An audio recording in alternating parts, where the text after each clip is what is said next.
Beliau cerita dahulu ketika orang kafir mau menguasai Baitul Maqdis. Mereka mengutus utusan ke Baitul Maqdis, ke Palestina. Coba lihat orang Islam, gimana keadaannya. Datang utusan ini menyerupa sebagai orang Muslim, masuk ke kalangan mereka, menyusup.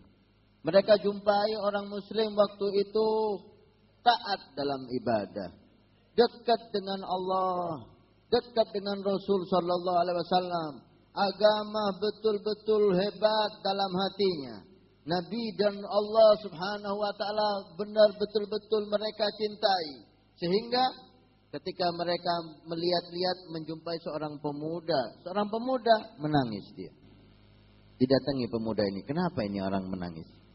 Ketika ditanya, kenapa kamu menangis? Iya, saya menangis karena saya kecewa terhadap diri saya sendiri. Kecewa tentang apa?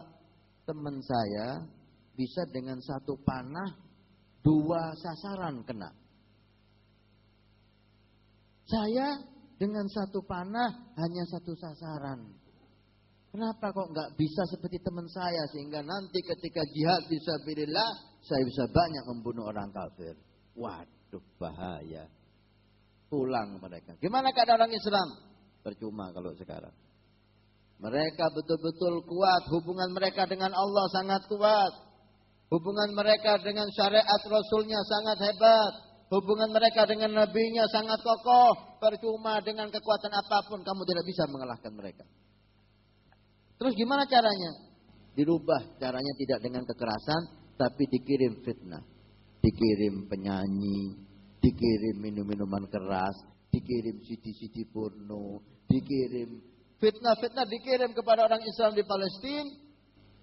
Karena lama-lama terkena orang Islam, pemuda-pemudanya banyak yang pacaran, banyak yang udah jauh dari Allah, ninggalkan sholat, ninggalkan sunnah, diutus lagi. Coba sekarang kamu lihat bagaimana keadaan orang Islam. Dilihat, waduh enak sekarang ini udah. Yang sana nyanyi, yang sana joget, yang sana teler, yang sana lihat CD porno. Ada pemuda nangis. Ditanya, pakaiannya sudah nggak ada bedanya sama orang kafir. Ini muslim atau kafir? Sama pakaiannya. Kenapa kamu menangis? Iya, saya menangis kecewa dengan diri saya. Sama dengan yang dulu. Tapi sebabnya lain. Kenapa kok kecewa? Saya punya pacar. Saya cinta sama pacar saya. Terus lama nggak datang sama saya, nggak tahu ya apa-apa sudah digondol orang. Pulang. Gimana? Gampang udah, sekarang serang mereka. Mereka sudah nggak punya kekuatan lagi. Hubungan mereka sama Allah sudah putus. Serang, diserang. Betul, kalah total. Bahkan dikatakan dalam sehari waktu itu di Palestina umat Islam 70.000 dibunuh oleh mereka.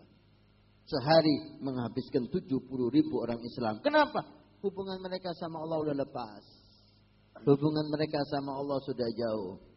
Salahuddin Al-Ayyubi, seorang imam, seorang yang saleh, yang berhasil menguasai Baitul Maqdis kembali. Dengan apa mereka?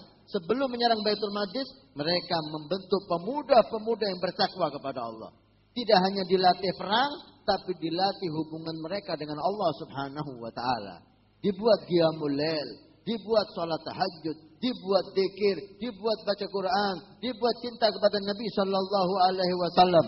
Allahumma shalli ala Muhammad. Sallallahu ala Muhammad. Sehingga setiap malam Salahuddin Al-Ayyubi itu keliling. Sebelum subuh keliling ke tentaranya. Dilihat ada yang ngangkat tangan meminta sama Allah sambil menangis. Senyum Salahuddin Al-Ayyubi. Ya Allah, tangan satu ini lebih saya senangi daripada saya punya 1000 prajurit.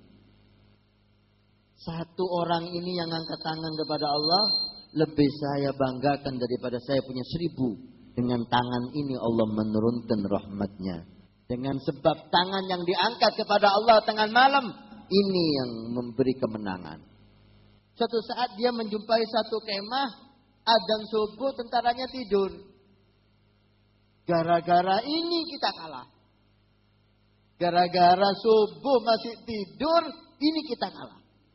Jadi kalahnya kita bukan karena kita ini sedikit, bukan karena kita nggak ahli perang, tapi kalahnya kita karena telat sholat subuh. Adzan subuh masih tidur. Beliau katakan, gimana keadaan kita? Adzan subuh kita sudah bangun atau masih tidur? Gimana keadaan pemuda kita? Adzan subuh mereka sudah bangun atau masih ngorok? Kalau keadaan seperti ini, mana bisa kita menang? Kalau keadaan kita jauh dari Allah, kita akan kalah berapapun jumlah kita dan apapun yang kita miliki. Kemenangan Islam bukan karena banyak atau kuat. Kemenangan Islam karena orang Islam berhubungan kuat, hubungannya kuat dengan Allah Subhanahu wa taala.